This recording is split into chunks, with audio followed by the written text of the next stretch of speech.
तो चर्चा है सतलज फिल्म की, जो 3 जुलाई को ओटीटी प्लेटफॉर्म जी5 पर आई थी। 4 साल से सेंसर बोर्ड के अंदर सर्टिफिकेशन की जद्दोजहद में थी। 127 से अधिक कट लगवाने की सेंसर बोर्ड ने डिमांड की थी, लेकिन इस मूवी को अंतरराष्ट्रीय स्तर पर जहां कहीं भी किसी फिल्म फेस्टिवल में दिखाया गया तो इसकी काफी तारीफ हुई। तो आफ्टर ऑल इस फिल्म में था क्या, जिसे जी5 पर डालकर हटा दिया गया। हटाने के बाद यह ज्यादा सुर्खियों में निकल कर आई। तो चर्चा होती है इस फिल्म के बारे में और पता चलता है कि यह 1980 से 90 के दशक में जो पंजाब था, उस पंजाब के अंदर जिस प्रकार से कथित लोग लापता हुए, अवैध हिरासतें हुई, न्यायोत्तर हत्याएं और गुप्त दाह संस्कार जो हुए, उन विषयों पर केंद्रित फिल्म थी। इस फिल्म के अंदर पंजाब के अंदर लापता हुए हजारों लोगों की बात है, जो कि एक मानवाधिकार कार्यकर्ता पर केंद्रित है, जसवंत सिंह खालड़ा, जो इस पूरे मतलब इस फिल्म के अंदर दिलजीत दोसांझ जिसकी भूमिका में है, वो एक मानवाधिकार कार्यकर्ता हैं, जसवंत सिंह खालड़ा, उनका अभिनय कर रहे हैं। इसको आगे लेकर चलें उससे पहले मैं हल्का सा आपको ऐतिहासिक कंटेक्स्ट दे देता हूं। असल में 1981 से लेकर 1995 के बीच में पंजाब में बहुत आतंकवाद रहा है, उग्रवाद चरम पर रहा है। और चरम की अगर बात कही जाए तो ये 95 तक जब रहा, 91 से या 87 से 95 का दौर काफी मतलब ऐसा दौर माना जाता है जिस समय पंजाब के अंदर बहुत सारी आतंकवादी घटनाएं हुई। इसी के चलते पंजाब के सीएम बेअंत सिंह की हत्या हुई थी। इसी बीच में एक आईपीएस अधिकारी डीजीपी रहे केपीएस गिल, कहा जाता है उन्होंने पंजाब से आतंकवाद को खत्म कर दिया। ये पूरी जो घटना है ना, इसमें एक मानवाधिकार कार्यकर्ता है जसवंत सिंह खालड़ा, जो अपनी जांच में ये पाते हैं कि जो आंकड़े हैं कि भाई लोग मर रहे हैं, पुलिस उन्हें मार दे रही है, उन आंकड़ों को लेकर के पब्लिक के बीच में जानकारी नहीं है। जब पूछा जाता है पुलिस से तो कह दिया गया कि पंजाब से लोग कनाडा चले गए, लेकिन जब शमशान घाट, दाह केंद्र, इन जगहों पर जाकर के लोगों के आंकड़े चेक किए गए तो ऐसी नंबर निकल कर आए। जसवंत सिंह खालड़ा का मानना था कि लगभग 1984 से 94 के बीच में 25,000 से ज्यादा लोगों को मारा गया। हालांकि इस 25,000 का आंकड़ा जसवंत सिंह खालड़ा का था, लेकिन 2,000 का आंकड़ा तो वो एक ही शहर से लेकर के सीबीआई के सामने पहुंच गए थे। जब उनके द्वारा यह बात अंतरराष्ट्रीय स्तर पर उठाना शुरू हुई, मानवाधिकार कार्यकर्ता के रूप में उन्होंने अंतरराष्ट्रीय स्तर पर इस बात को उठाया, देश में उठाया। सीबीआई ने इस विषय की जांच भी शुरू की और इस बात में जसवंत सिंह खालड़ा की बातों को सच्चाई के साथ लिया भी गया। तो फिर क्या हुआ? हुआ यह कि जसवंत सिंह खालड़ा को 1995 में पुलिस ने ही खालड़ा का अपहरण कर लिया और उनको मार दिया। पुलिस के द्वारा अपनी जांच के दौरान उन्हें मारना या पुलिस की पिटाई से मरना, उस बात पर केंद्रित यह फिल्म है। यानी कि जसवंत सिंह खालड़ा का यह पता लगाना कि पुलिस ही लोगों को मार रही है। दूसरा, उनकी जांच के दौरान जब पुलिस मतलब इनका अपहरण करके ले जाती है और इन्हें मार देती है। ये दो विषयों पर यह फिल्म केंद्रित है।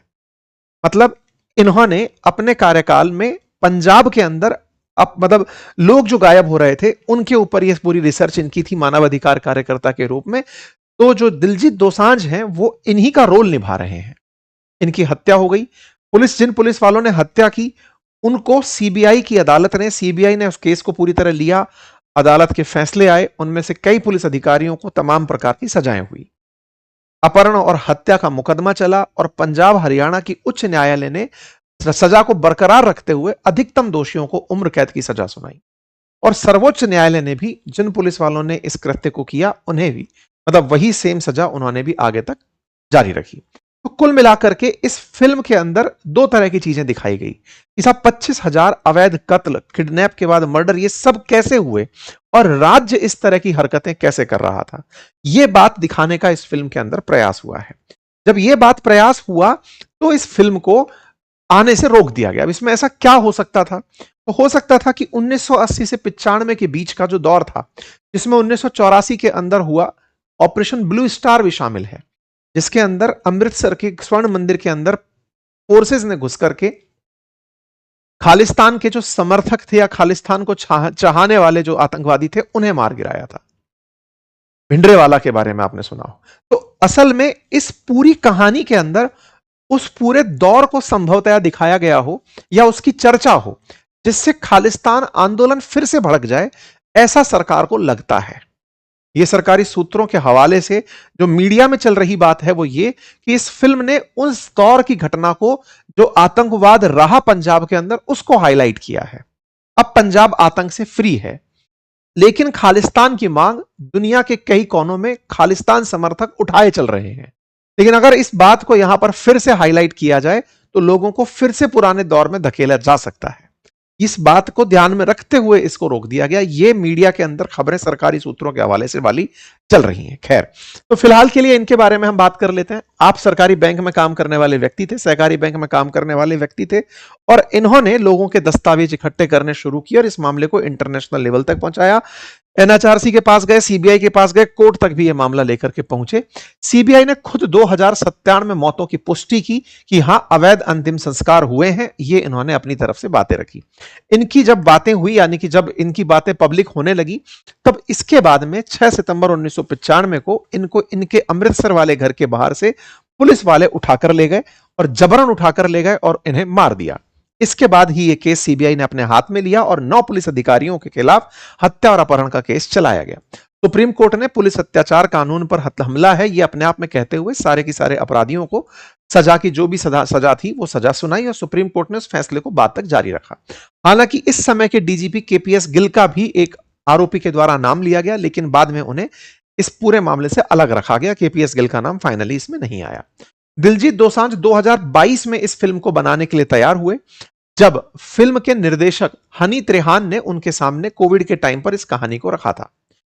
हनी त्रेहान का खुद का मानना है कि उन्होंने पंजाब के बारे में पढ़ा था और उन्हें जब यह जानकारी पता चली तो दिलजीत दोसांझ उन्हें एक कलाकार के रूप में उपयुक्त लगे और उन्होंने उनके सामने इस फिल्म को बनाने का प्रस्ताव रखा। दिलजीत दोसांझ ने इस स्क्रिप्ट पर काम किया, फिल्म बनाई गई, और फिल्म बना करके इस फिल्म का जब निर्माण पूरा हुआ तब जाकर के इस फिल्म को पब्लिक में लाने का प्रयास किया गया। पहले इसका घालू घारा नाम रखा गया था, और घालू घारा का मतलब नरसंहार होता है, लेकिन इस फिल्म का नाम बाद में बदल दिया गया। क्योंकि 95 की घटना पर केंद्रित है तो फिर इसका नाम बदल करके 95 भी रखा गया, लेकिन फिर बाद में उसे भी बदल दिया गया।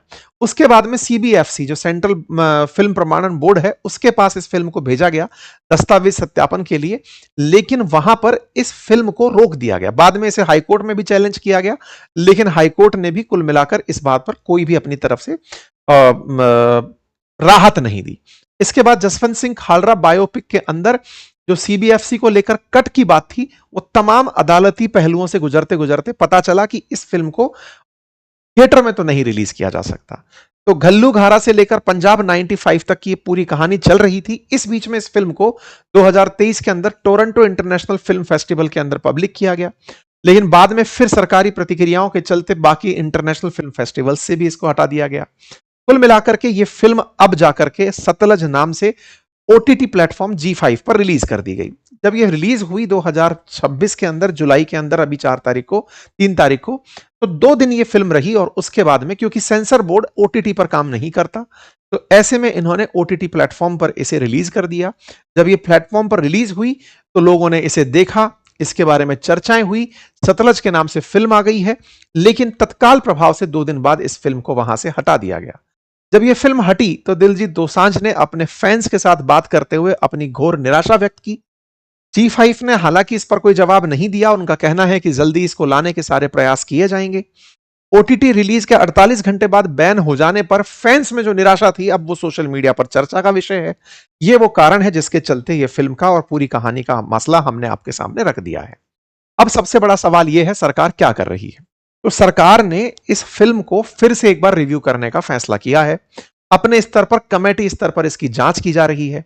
देखना होगा कि इसके आगे अब क्या होता है। ठीक है साहब, ये तो हो गया आपकी फिल्म और फिल्म के साथ में जुड़ा हुआ सारा मामला। अब सवाल आता है आज की राजनीति का, कि आज की राजनीति कहां चल रही है, इसे लेकर के क्या बातें हो रही हैं। तो तमाम जो कलाकार हैं, कॉमेडियन हैं, चाहे फिर वो एक सिंगर हैं, एक्टर हैं, इवन अकाली दल भी इस मामले पर इस तरह के सवाल उठाता पाया गया है कि क्यों इस फिल्म को दिखाने से रोका जा रहा है।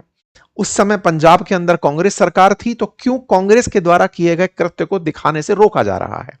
यही बात आम आदमी पार्टी के सांसद भी बोल रहे हैं। कुल मिलाकर के केंद्र सरकार, जिसका कि वहां पर तब कोई कंट्रीब्यूशन नहीं था, तो वो इसे रोक क्यों रही है। तो उसके पीछे जो मैंने आपसे कहा, खालिस्तान का समर्थन कहीं इस फिल्म से दोबारा ना दिखाई दे जाए, ये सुरक्षा कारणों से लाया गया विषय है। बाकी आप लोगों को इस विषय पर क्या लगता है, अपनी राय कमेंट बॉक्स में जरूर दीजिएगा। भाजपा के सांसद बन चुके हरभजन सिंह ने भी इस फिल्म के समर्थन में अपनी तरफ से ट्वीट किया है। बाकी अपडेट फिलहाल इतना ही है कि मिनिस्ट्री के द्वारा इस विषय को फिर से जांचा जा रहा है। हाई लेवल एक इंटर डिपार्टमेंटल कमेटी गठित कर दी गई है और वो इस विषय पर कि क्या इस फिल्म को दिखाया जाना चाहिए या नहीं, इस पर फैसला लेगी। ये था विषय। अगर आपको ये जानकारी पसंद आई हो तो साथियों से साझा करें। आपके हिसाब से क्या सही होना चाहिए, आप कमेंट बॉक्स में लिखें। बाकी जो कम्युनिकेशन स्किल पर हमारा जो कोर्स है, उसमें ये कुछ मॉड्यूल्स होंगे, आप इन्हें एक बार देख सकते हैं। कोर्स का लिंक कमेंट बॉक्स में है। आप अपने आवश्यकता के अनुसार देखकर अपना डिसीजन लें। धन्यवाद।